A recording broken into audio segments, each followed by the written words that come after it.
So this is the abdominal crunch.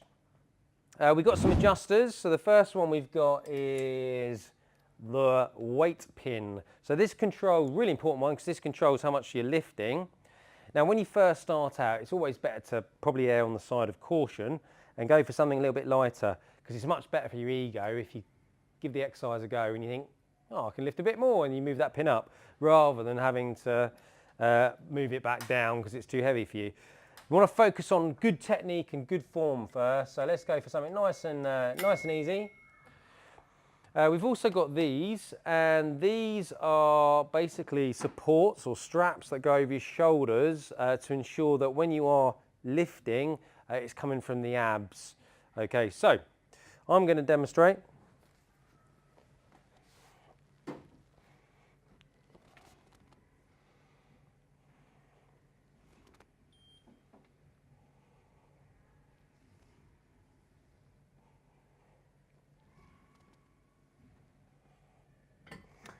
Okay, so what I'm doing is just placing my hands through these straps, and I want to pull them down over my shoulders firmly so that the pad behind me is just placed on the back of my shoulders.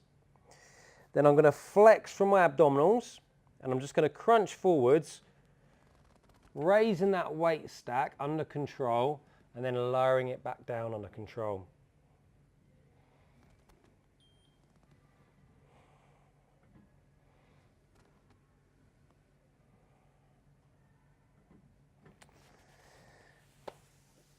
And there's one other thing that you might have noticed is my foot position. So I've actually placed my feet on the first step that you see.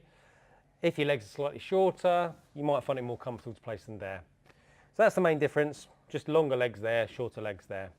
So when is it time to increase the weight? Well, we need to challenge the body in order for it to adapt, but we don't want to make it so challenging that we can't maintain correct form and alignment.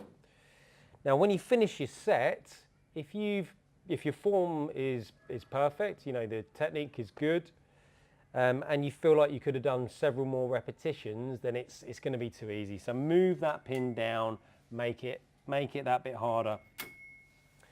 If you manage to get all your reps, but you don't think you had any more left in you, and your technique was spot on, it's probably a good weight for you. It's going to be challenging, but you're managing to do it safely.